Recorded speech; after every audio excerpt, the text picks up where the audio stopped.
Tiago capítulo 4, verso 14, nos diz, Tiago 4, 14. Digo-vos que não sabeis o que acontecerá amanhã. Por quê? Que é a vossa vida? É um vapor que aparece por um pouco e depois se desvanece. Eu quero falar por alguns minutos com vocês nessa noite sobre o assunto, a viagem que não completou ou não terminou. Pode sentar-se, por favor. Nesta noite eu gostaria, por um espaço mínimo de tempo, falar com os irmãos a respeito do trágico momento que está assolando, então, muitas famílias no nosso país. Muitas famílias hoje estão enlutadas, parentes próximos, amigos, colegas, enfim, pessoas que estavam ligadas diretamente ou indiretamente com aqueles que faleceram na queda do avião. Estava levando não só a delegação de futebol do Chapecó, mas quanto jornalistas, pessoas também comuns, né, que não exerciam nenhum profissionalismo nessas duas áreas. A nossa maior tristeza é que muitos que estavam ali alegres, regozijando-se por estar ou por ir fazer uma final, né, de um campeonato muito importante. Eu já joguei futebol, né? Eu sei o que é participar de uma final de futebol. É eletrizante, você fica focado naquilo até que termine, né, os dois tempos. Mas então nesta noite eu quero falar um pouco sobre a brevidade da nossa vida, a brevidade que nós temos nela. Aqui nós não somos eternos, aqui nós não temos muito tempo de vida. Aqui nós não temos muito tempo de vida, e até mesmo nós não sabemos o que pode acontecer amanhã.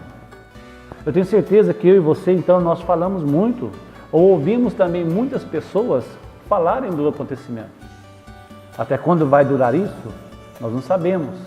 Mas a nossa nação, nosso país, né, a cidade de Chapecó, as famílias dos jogadores, nós não vamos esquecer esse momento, como a história conta também de outros momentos do mesmo acontecido, que vários aviões caíram, então muitos jogadores perderam as suas vidas e pessoas comuns. Mas o que é a nossa vida? O que resta para a nossa vida? O que vai acontecer com a nossa vida? Cabe a nós então refletirmos no momento e pensar se houvesse alguém da nossa família dentro daquele avião. Se houvesse um parente seu próximo, alguém que estava bem relacionando com você. Pense nisso. Qual seria a sua dor? A dor nossa, a minha dor, a sua dor deve ser uma dor daquelas pessoas que perderam alguém. Porque não é fácil sentir a dor, né, a perda de alguém, como famílias perderam lá nos seus familiares. Não é fácil. Mas pense se fosse alguém que está perto de você. Ou, eu faço a pergunta nesta noite. Quem de vocês aqui que não se comoveu pelas reportagens, pelos familiares, pelas pessoas que disseram alguma coisa? Eu próprio me comovi. Eu próprio tive um sentimento de tristeza, sentimento de perda. Embora eu não conhecia nenhum deles, nunca os vi de perto, mas até hoje eu tenho um sentimento de tristeza. Até quando? Todas as vezes que nós lembrarmos desses assuntos, nós vamos ter um sentimento de perda. Não é porque foi só naquele momento, depois passa. Mas nós vamos ter a lembrança do que aconteceu. Então, coloque-se no lugar de um daqueles familiares que perdeu um dos seus entes queridos. Quanto então a esse fato, o texto hoje à noite de Tiago 4, versículo 14, ele faz as duas perguntas para nós. Ele faz perguntas que nós devemos refletir de uma maneira correta. Digo-vos, pois, que não sabeis o que acontecerá amanhã. Ele faz uma afirmação, mostra para mim e para você, dizendo que nós não sabemos. E aí vem a pergunta: por quê? O que é a vossa vida? O que é a vossa vida? Amavelmente ele nos responde: é um vapor que aparece um pouco e depois se desvanece. Hoje à noite, com duas perguntas, nós vamos estar tendo no texto de Tiago. A primeira pergunta que eu faço para vocês nessa noite é: quanto tempo temos de vida sobre a face dessa terra? Quanto tempo de vida você tem aqui neste mundo? E a segunda pergunta é: quanto tempo de vida tem as pessoas que estão nos cercando? Quanto tempo de vida você tem? Não sei. Quanto tempo de vida tem as pessoas que nos cercam? Pode ser muitos dias, também não sei. A questão é, quando vai acontecer da partida deles? Também não sei. Pode ser amanhã. Irmãos, é uma coisa que ninguém tem certeza aqui. É uma coisa que ninguém tem certeza se o amanhã vai existir para mim e para você. Nós não temos essa certeza. Ninguém pode dar essa certeza. Ninguém pode garantir que vocês vão estar vivos amanhã às 6 da manhã. Como eu falei alguns domingos atrás, o meu vizinho, o Carlinho, um jovem de 25 anos, sorridente, amicíssimo, não era usuário de drogas, tinha problemas de alcoolismo, era um jovem normal. Foi para a casa dos nossos colegas lá embaixo, assistiu um filme, voltou para casa, deitou e não mais acordou aqui neste mundo. 25 anos. Então nós não podemos dizer que vamos viver 100, 70. Alguém disse para mim: pastor, eu vou orar para que o senhor viva o dobro da idade que o senhor está fazendo hoje. Eu falei: não faz isto, não faça isto, porque a vida aqui ela é muito sofrida, a vida aqui é muito chata, nós sofremos todos os dias. Mas o senhor quer ir embora amanhã, pastor? Deus sabe, mas a questão é, ninguém tem a garantia se vai viver um bom tempo ainda sobre a face dessa terra. Então por isso que o Tiago perguntou: então o que é a vossa vida? Vamos refletir nisto. A Bíblia nos diz que um certo homem, Jesus então, esse certo homem estava deparando-se com Jesus, e este homem perdeu a melhor chance de vida que ele tinha, porque ele foi perguntar a Jesus: mestre, o que eu faço para ter a vida eterna? Jesus então, quando ouviu esta pergunta, ele amavelmente respondeu àquele jovem, porque conhecia o coração daquele jovem. Jesus é Deus. E sendo Deus, Ele sabe o que passa no coração das pessoas. E principalmente nos dias que Ele esteve sobre a face da terra, Ele sabe e sabia o que passa no coração das pessoas. Então Ele disse para aquele jovem: guarda os mandamentos. E ele então, num momento tão maravilhoso, ele disse: tenho guardado isso desde a minha mocidade. Então a Bíblia diz que Jesus o amou, porque era verdade as palavras daquele rapaz. Só que o coração dele não estava no lugar correto. O coração dele não estava aonde deveria estar. Jesus então disse para ele: vai, falta-te uma coisa, vai, vende tudo que tens, reparta aos pobres e terás um tesouro no céu. E a Bíblia diz claramente que ele saiu dali triste porque possuía muitos bens. Perdeu a oportunidade de ter a vida eterna em Cristo Jesus, porque o seu coração não estava no lugar certo. O seu coração não era um coração de obediência ao nosso Deus. Agora imaginem vocês, ele morreu. E quem foi que ficou com os pertences dele? Porque ele não levou nada. Tudo que ele tinha ficou. Com certeza um parente próximo brigou pela sua fortuna. Com certeza a esposa ficou com os seus bens. Com certeza os seus filhos ficaram com os seus bens. Mas ele perdeu a oportunidade de ter um lugar no céu. Então nós não podemos dizer que amanhã eu vou fazer isso, amanhã eu vou fazer aquilo, amanhã. Pelo contrário, nós deveríamos dizer: se estivermos vivos e se o Senhor permitir, faremos isso ou iremos ali. A questão é, nós devemos ter esse tipo de vida para a minha vida, para a sua vida. É importante isso. Então a nossa vida, ou a vida que Deus nos deu, Ele nos deu com um propósito. Deus, Ele faz as coisas na vida de todos os homens, de todas as pessoas, com propósito. Perguntar então que aquele rapaz que sobreviveu, um dos jogadores que sobreviveu, que não teve lesões graves, por que ele não morreu? Porque todos nós sabemos. Por isso que eu disse, quando você for viajar de avião, é uma beleza, é ótimo, chega rápido, é seguro viajar de avião. Não tenha medo de viajar de avião, porque se for o seu dia, o meu dia de encontrarmos com Deus, já está escrito, já está registrado. Não, pastor, mas eu tenho medo. Não tenha medo do desconhecido. Lembre-se, se for o seu dia, o apóstolo Paulo diz que melhor estar com Cristo do que estar aqui. Então pode viajar tranquilamente de avião, porque é seguro. Agora pergunta, aquele rapaz que sobreviveu. Algumas pessoas vão dizer assim, ele nasceu de novo. Não é bem isso. Nós sabemos que as pessoas, para nascer de novo, elas têm que ouvir o Evangelho. Porque a Bíblia diz que a fé vem pelo e ouvir da palavra de Deus. Então, para nascer de novo, tem que ouvir o Evangelho. Ele era um dos escolhidos de Deus. Não precisamos pregar para ele, porque ele agora tem a experiência de que Deus existe, e ele agora crê em Deus, que ele vai para o céu. Não, ele tem que ouvir a mensagem de Deus, se ele não for um salvo, para ele chegar ao céu. É assim que a Bíblia diz. Então, aquele jovem vai ter uma experiência notável para contar às pessoas, às suas gerações que futuramente. Mas a melhor coisa que nós temos para contar para a nossa geração futura é que nós já nascemos de novo. É que a obra que Deus fez na nossa vida, fez quando nós nascemos de novo. Essa é a verdadeira obra. Então nós devemos entender isso e colocar em prática. Que o propósito de Deus para mim e para você é usar a nossa vida de uma maneira correta. E usando a nossa vida de maneira correta, nós não vamos prejudicar ninguém. O tempo de vida que nos resta. O que estamos fazendo com o nosso tempo de vida que nos resta?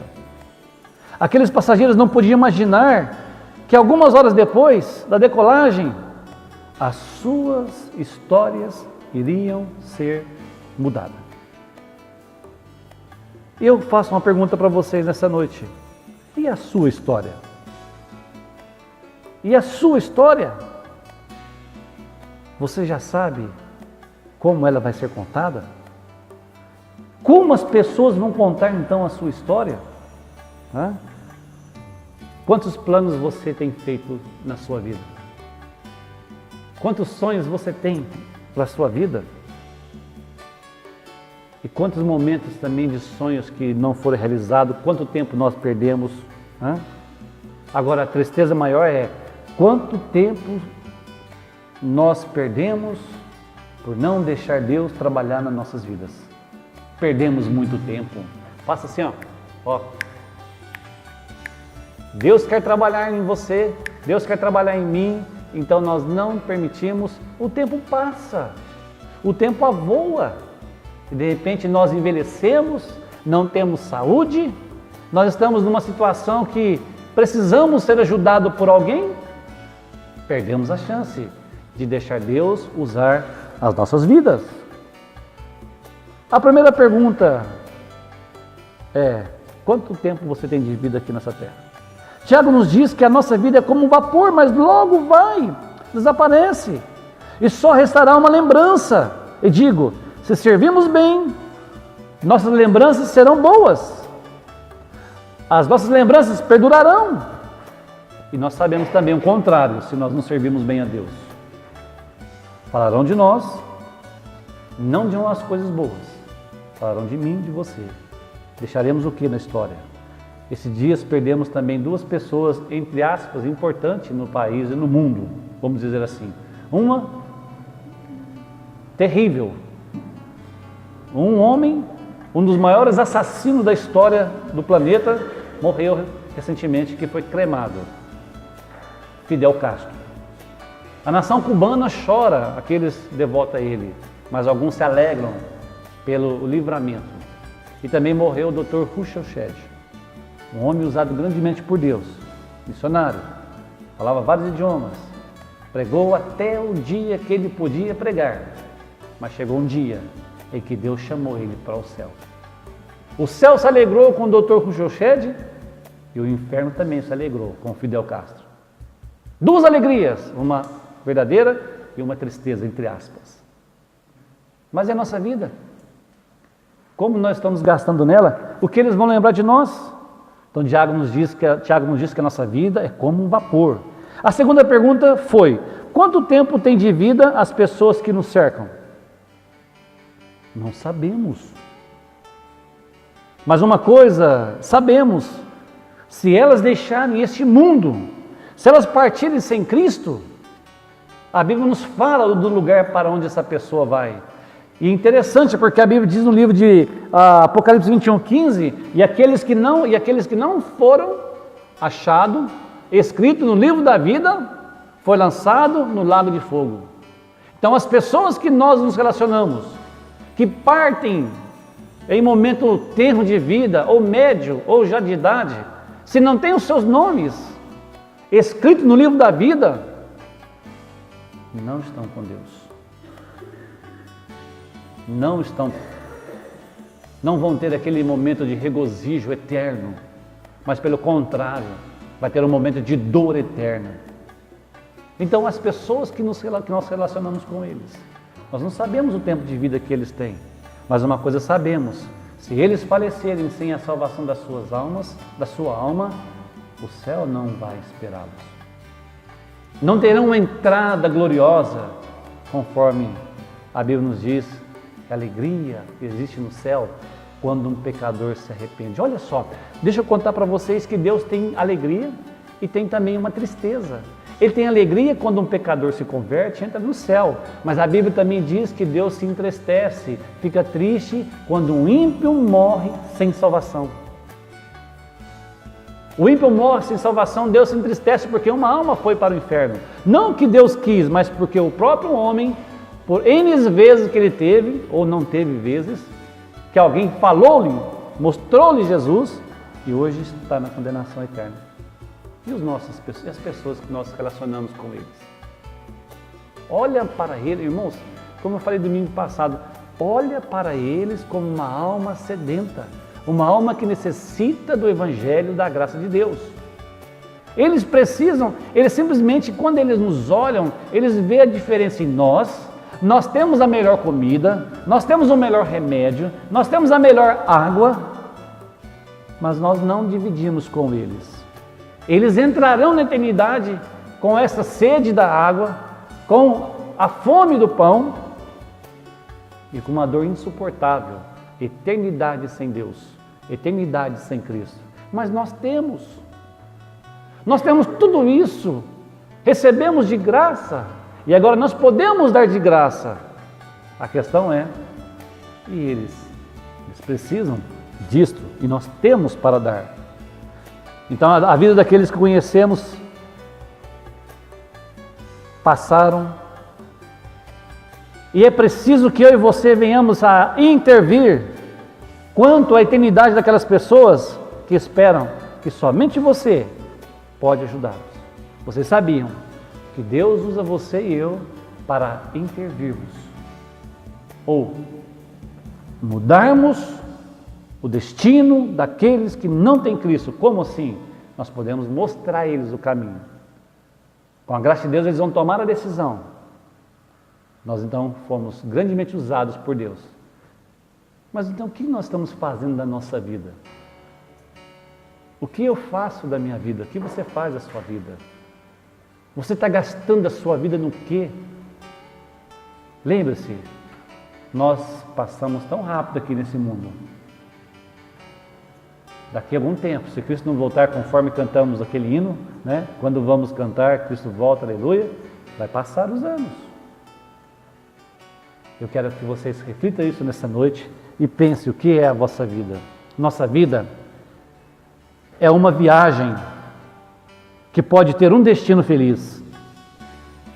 A vida das pessoas que não têm a Cristo como Salvador também é uma viagem que pode ter um destino, mas triste. E nós sabemos que ela não termina quando os homens fecham os olhos aqui. Não termina. Não termina. Morreu, acabou, como diz umas seitas que nós sabemos que crê que morreu, acabou. Não, vai para o limbo, como outra seita que fala sobre isto. Vai para o purgatório, como outra seita fala sobre isso. Não é isto. Morrendo o ímpio, perece toda a expectativa de vida. Mas nós podemos, irmão, nós podemos mudar o destino dessas pessoas. Nós só temos que querer e colocar isso em xeque ou colocar na prática. Nós só não podemos perder a oportunidade que Deus nos dá. Um frentista, né? Um doutor, um policial, um deputado, um vereador, uma pessoa de grande nome na cidade, também as pessoas simples, o gari que varre as ruas, o picolezeiro que passa na rua, são todas almas. Dona de casa que fica costurando em casa, cozinhando, enfim, aquelas que trabalham na rua, enfim, são todas as pessoas, são almas viventes que estão aí precisando dessa intervenção. Então, como eu disse, eu quero falar para os irmãos, então, ela não termina de espécie alguma.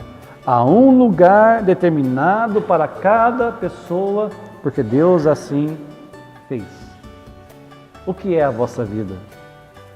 Nós sentimos a tristeza pela perda daqueles jogadores, repórteres, enfim, todos aqueles que faleceram ontem.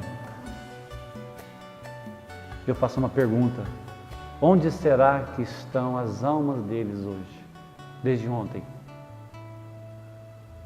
Não vou pronunciar um julgamento que eu não devo. A Bíblia diz em Mateus 7 que eu não devo julgar. Pelo contrário, eu tenho que ter a misericórdia de mim por não fazer o que Deus manda fazer. Então, mas onde estarão as almas deles? Onde estão as almas deles? Onde? Com certeza, pastor, se algum deles já tomaram a decisão de Jesus, estão com Jesus hoje. Mas os outros? Os outros? Cabe hoje à noite você e eu refletirmos e orarmos para que Deus mova no nosso coração, mude a nossa mentalidade da inércia, porque estamos tanto tempo parados que nós não estamos conseguindo ver a necessidade de falarmos de Jesus para eles. Você tem na sua mão o pão, a água e o remédio. Não fique para você. Não guarde. Não faça como aquele homem que escondeu debaixo da terra a mina. Reparta, dê.